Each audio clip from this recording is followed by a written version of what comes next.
নমস্কাৰ বন্ধু বান্ধৱীসকল এলপি আৰু ইউপিৰ শিক্ষক নিযুক্তি সম্পৰ্কত আজি বাতৰি কাকতত এটি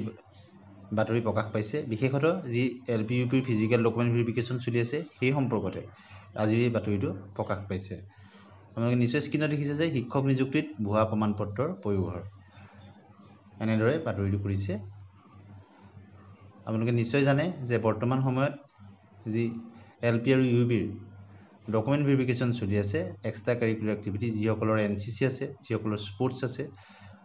বা যিসকলৰ কালচাৰেল চাৰ্টিফিকেট আছে তেওঁলোকৰ কাৰণে ফিজিকেল ডকুমেণ্ট ভেৰিফিকেশ্যন হৈ আছে আৰু সেই সম্পৰ্কতে আবেদনৰ ক্ষেত্ৰত যি বৃহৎ সংখ্যক প্ৰাৰ্থী প্ৰায় 1800ৰো অধিক প্ৰাৰ্থী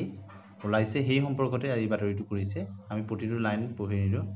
আপোনালোকে নিশ্চয় দেখিছে আৰু বিগত কিছুদিন ধৰি বিশেষত এই লিষ্টখন ওলোৱাৰ পৰা এই চৰ্চাত থকা এটা বাতৰি আৰু এই সম্পৰ্কত শিক্ষামন্ত্ৰী মহোদয়ে তেখেতৰ বক্তব্য আগবঢ়াইছে ইয়াৰ উপৰিও ডিডব্লিউৰ সন্মানীয় ডাইৰেক্টৰ বাইদেউ তেখেতৰ মন্তব্য আগবঢ়াইছে আপোনালোকে ইতিমধ্যে সেইখিনি মন্তব্য শুনিছে আৰু আজি সেই নিযুক্তিৰ বিশেষত ভুৱা প্ৰমাণপত্ৰৰ যিটো অভিযোগ সেই সম্পৰ্কতে বাতৰিটো প্ৰকাশ পাইছে গতিকে বাতৰি কাকতৰ এই বাতৰিটো আপোনালোকে নিশ্চয় দেখিলে এতিয়া আমি এই সম্পৰ্কত এলপি আৰু ইউপি শিক্ষক নিযুক্তিৰ ডকুমেণ্ট ভেৰিফিকেশ্যনৰ সম্পৰ্কত শিক্ষামন্ত্ৰী মহোদয়ে তেখেতৰ বক্তব্য কি আগবঢ়াইছিলে সেই কথাটো আপোনালোকলৈ আগবঢ়াই দিছোঁ আপোনালোকে এবাৰ শুনি লওক মুক্ত বিদ্যালয় আছে তাৰ কাৰণে এটা ৰাষ্ট্ৰীয় সংস্থা আছে national institute of open school যাক নিউজ বুলি কোৱা যায় আমাৰ শিক্ষা সংসদৰ অধীনতো অপেন স্কুল আছে কিন্তু ভুৱা কিছুমান অপেন স্কুল বাহিৰৰ তেওঁলোকৰ পৰা ভুৱা চাৰ্টিফিকেট মাৰ্কশ্বিট আনিছে বুলি এই তথ্য আমাৰ ওচৰতো আহিছে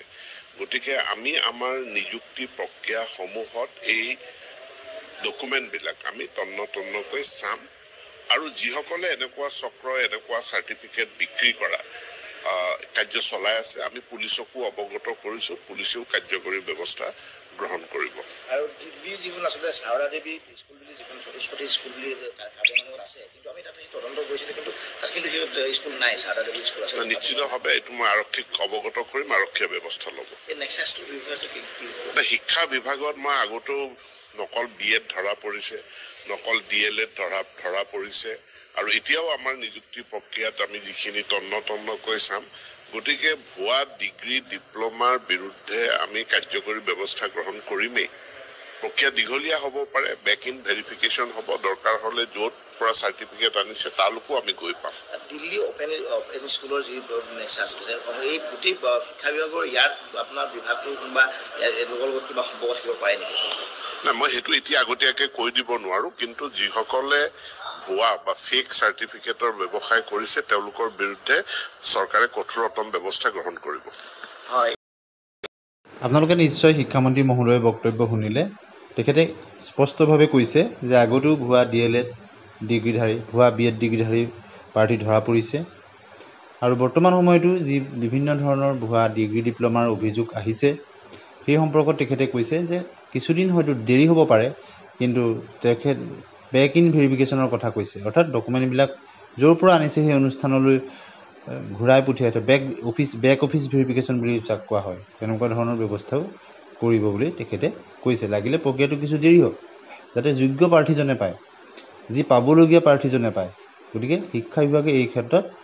কঠোৰ স্থিতি লৈ তেনেধৰণৰ ভুৱা ডিগ্ৰী ডিপ্ল'মাসমূহ বাছি উলিয়াই তেওঁলোকৰ ক্ষেত্ৰত বিহিত ব্যৱস্থা গ্ৰহণ কৰাৰ কথা কৈছে লগতে এনেধৰণৰ ডিগ্ৰী ডিপ্ল'মাৰ যি ব্যৱহাৰ কৰিছে যি বিক্ৰী কৰিছে তাৰ বিৰুদ্ধেও চৰকাৰে ব্যৱস্থা গ্ৰহণ কৰাৰ কথা শিক্ষামন্ত্ৰী মহোদয়ে ঘোষণা কৰিছে আৰু কিছুদিনৰ আগতে এই সম্পৰ্কত ডকুমেণ্ট ভেৰিফিকেশ্যনৰ সম্পৰ্কত LP UPৰ বা এনেধৰণৰ এক্সট্ৰা কাৰিকুলাৰ এক্টিভিটিৰ সম্পৰ্কত প্ৰশ্ন সোধোতে সংবাদ মাধ্যমৰ ব্যক্তিয়ে DWৰ আমাৰ সন্মানীয় সঞ্চালিকা মহোদয়েও অৰ্থাৎ ডাইৰেক্টৰ বাইদেউ কিছু বক্তব্য আগবঢ়াইছিলে গতিকে বাইদেউৰ বক্তব্যখিনি আপোনালোকে শুনিলে